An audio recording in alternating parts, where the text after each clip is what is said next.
orchestral Inspire series. Cinebrass, go-to for my lead stuff like lead French horn. Alex, fewer people watch this live stream. There are only 8 people watching. Thanks, man. Yeah, way to be a dick. I mean, okay, then I guess you can go. I don't know. Not really sure the point of bringing that up. For the people that are here, it's just an avenue for them to learn.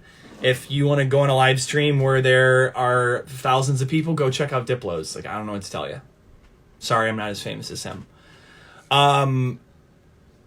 Where in the States am I from? Chicago. I'm from Chicago, Illinois. Suburb of Chicago. And I moved to LA right when I graduated college. Let's see. Back to orchestral stuff. Yeah. Forzo is a really good library for distorted brass. I like. String Ensemble Symphony Series is a native instruments one. It's a really good one for strings. A lot of these come in bundles, you know, so you can get a lot of them in bundles. How do I keep myself motivated? It's a really good question. To be honest, like, you really got to just pay attention to how you're feeling every day and work on stuff that your mind or your intuition or whatever tells you to work on. If a project seems... Okay, like here's a perfectly good example. I am kind of unmotivated lately because I have to handle all of these taxes. And because I'm self-employed, I have to go through every receipt from everything month by month to organize it. And that just fucking drags me down. That is an example of a project that I absolutely hate doing. If there's other production stuff that I don't want to do, and it feels like pulling teeth, I'm not going to do it. Or I'm sorry, I will do it, but I won't pick those projects in the future. Staying motivated even means, like, what type of music do I want to write? If there are collaborations that I'm working on that I just am not inspired by, I'm going to push pause on them because you can't force it. You can't fake it. So it all comes down to being tapped in to yourself and being honest with yourself. How did I meet Don? Through my old manager. He's a good friend. Am I on the label? No, because I'm kind of doing my own thing. I don't make future house music. I don't make stuff that sounds like Don. I'm kind of doing my own thing, toying with maybe starting my own imprint. But realistically, I'm not trying to worry as much about that stuff. I'm just trying to make really good fucking music that resonates with me and hopefully all you guys. So that's it right now. I'm not worried too much. I do think there's a lot of things in the industry that are broken right now. And for you guys that you think your end goal should be releasing music from these labels, it's not. You should change your perspective. Signing away your rights and signing away everything, meaning you give your ownership to the label, it is not right for the label to just own your stuff outright and for them to get 50% of it. It's just not right. There's so many artists right now that are struggling because there's no live shows. They're not making any money off their streams. Labels take so much of the money. I don't really think it's fair. And yeah, my idea is to have an imprint that would follow a different path. It would not be that artists, you sign over your master and you have to play by their rules. Otherwise they say, fuck you. I don't think it's right. Because what are you really giving away for this potential exposure? You know what I mean? Like, a couple of my songs I've signed to labels, I thought they would do really well, and they didn't. And then now they own those tracks for life. And yeah, Survive's another example. Like that, I love that track, but because the original was signed to a major label, like they can basically say, fuck you, we're never putting that out. And that sucks. But does that seem right? Like, because they're bureaucratic and they're like, well, we can't really make money off of it because we have marketing strategies about other things and we don't want to focus on it. Like, that shit happens all the time where, yeah, we can't release it to you guys because the label holds it up. And I'm not saying all labels are bad. Somebody asked about Ophelia. I've heard really good things about Ophelia, that they treat their artists with respect and they're great with following through on trying to help the music take off. But I don't know. I mean, I actually sent them a few tracks and they said no.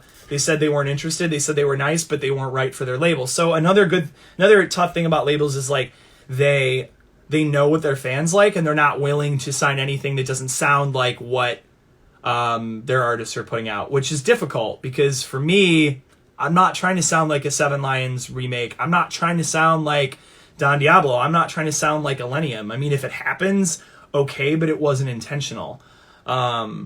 The problem with labels a lot of the time is they know what their fans will react to.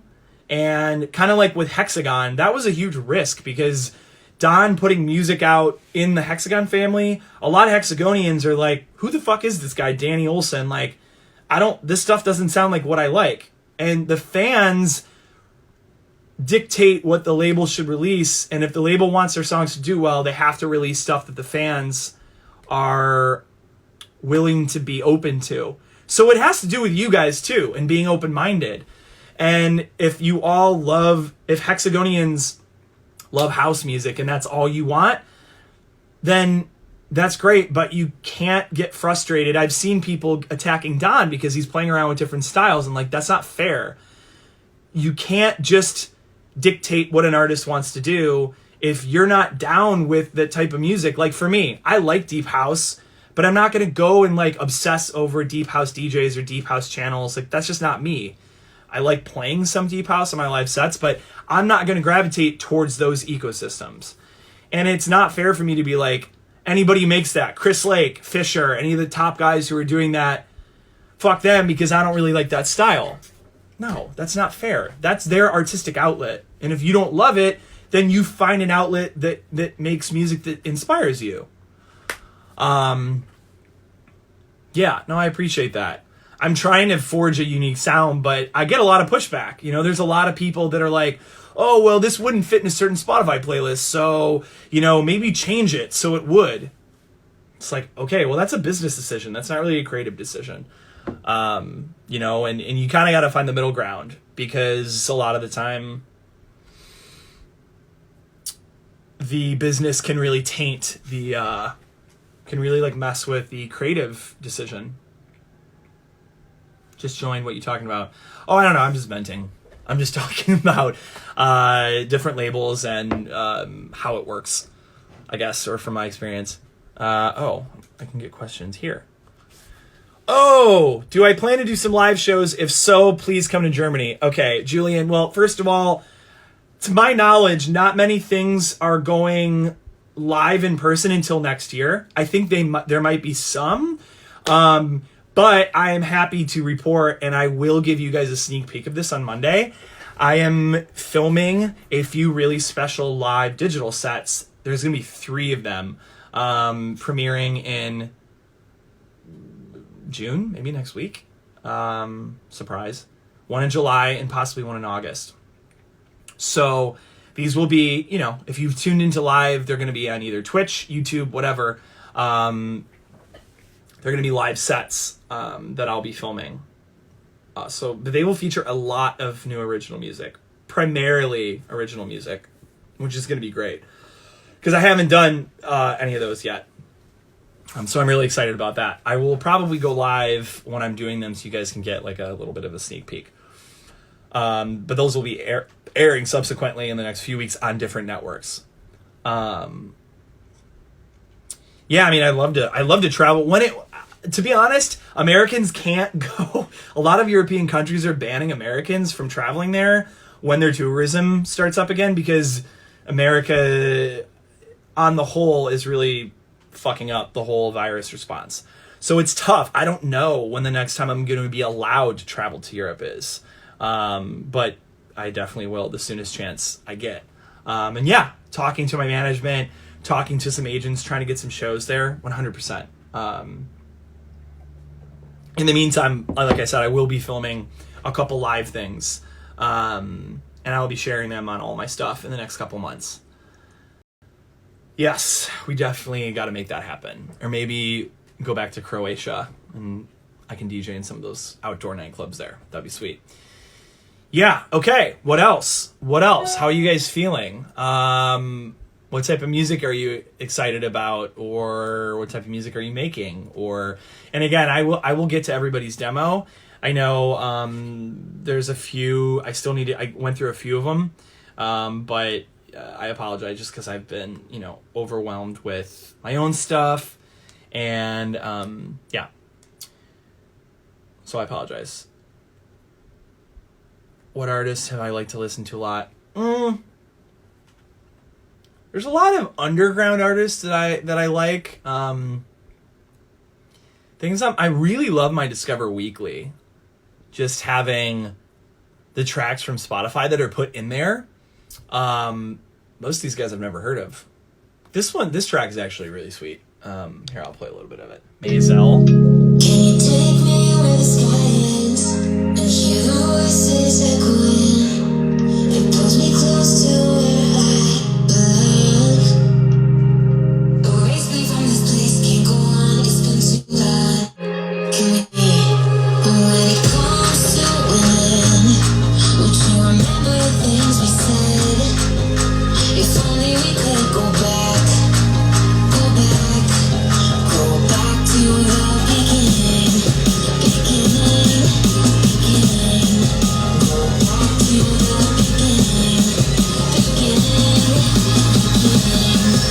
back to the beginning.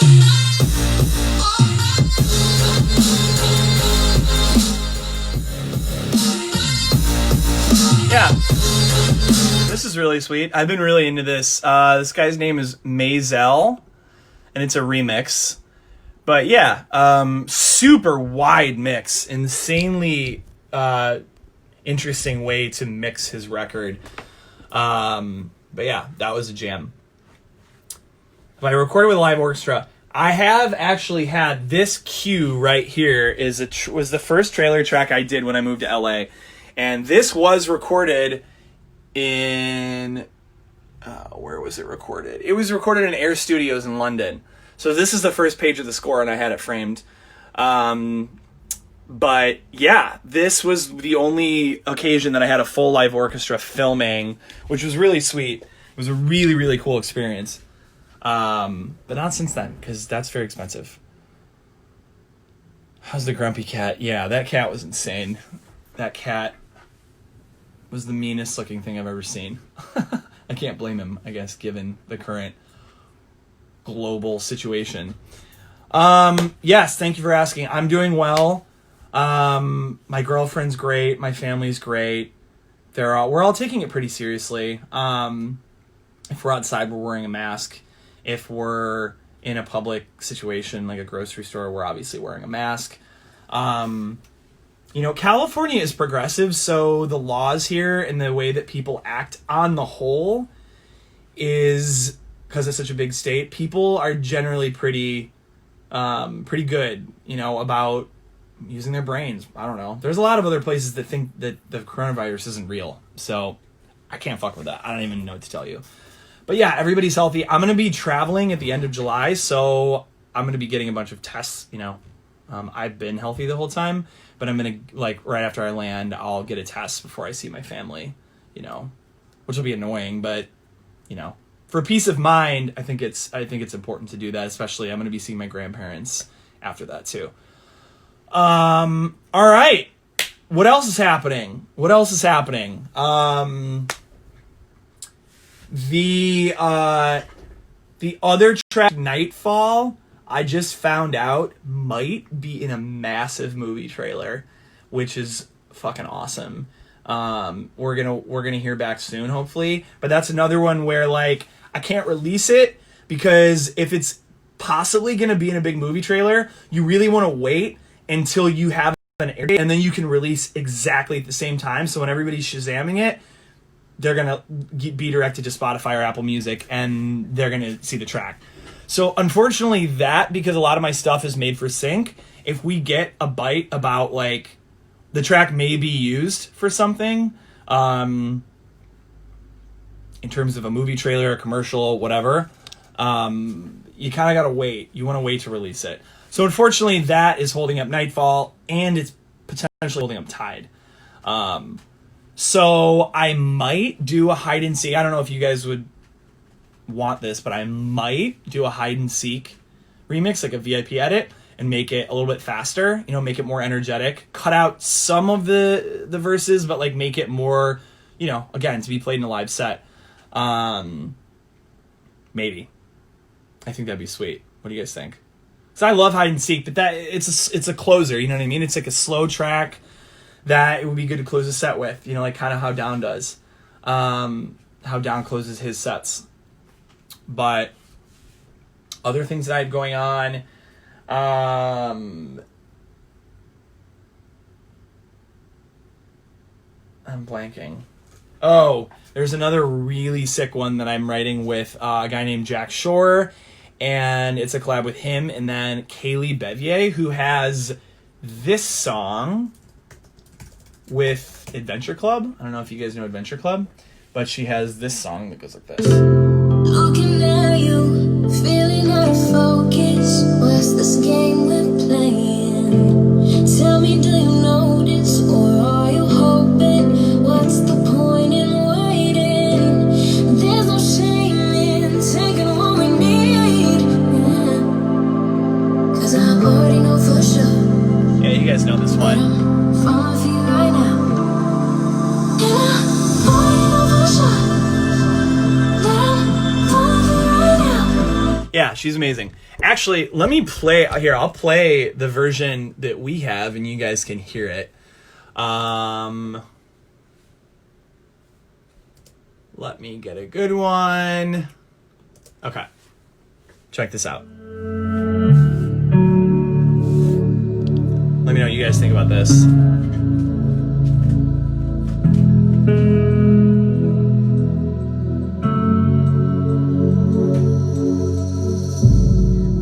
From a breakdown, but it keeps catching up, letting my guard down, wishing I could see the other side. So I just surrender, breaking down walls that I built myself, talking on my dreams tonight. Will it help me come alive? Finding ways to float on.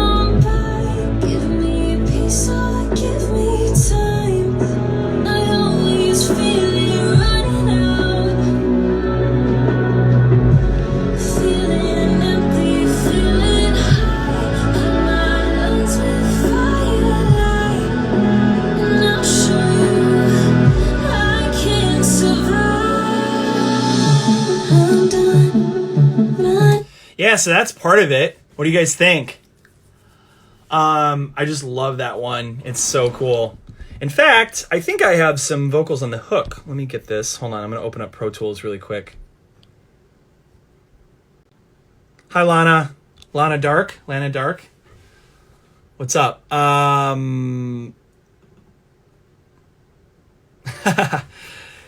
Thanks, El Fuego. Really appreciate that. Yeah, it's heartfelt music, right? I'm just not interested in writing bullshit. I try to write, I don't know. I mean, I don't know if I'm that good of a songwriter, but I want to write music that moves. You know, that's my forte. Okay, wait, where was I? Okay. This is new vocals I have. Finding ways to fall by, give me a piece, give me time. I always feel it running out. Yeah, I record with Pro Tools, yeah. And mix. Feeling empty, feeling high, fill my lungs with firelight, and I'll show you I can survive. I'm done running so close to something. I can see the light go closer. I can see it on the other side. Hold on, just trust this fog can save us. I can see the light go closer. I can see it on the other side. I can survive.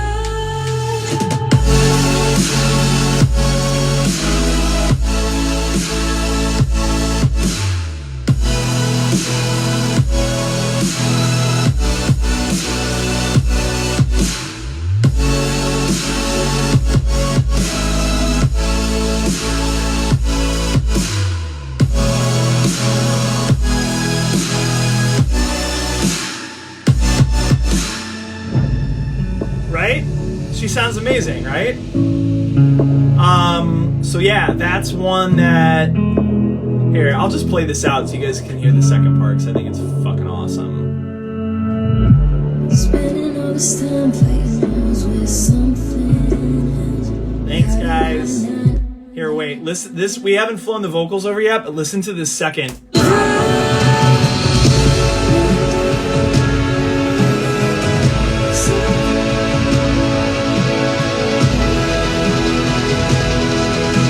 Electric guitar.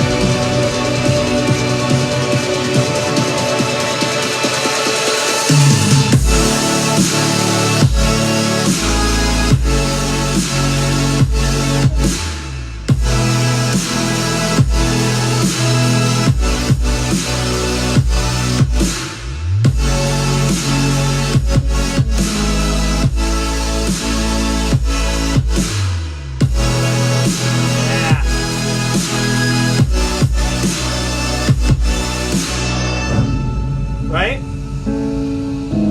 You like it? Nice. Thank you, guys. Oh, my dog just joined. Say hi, Summer. Summer. Say hey.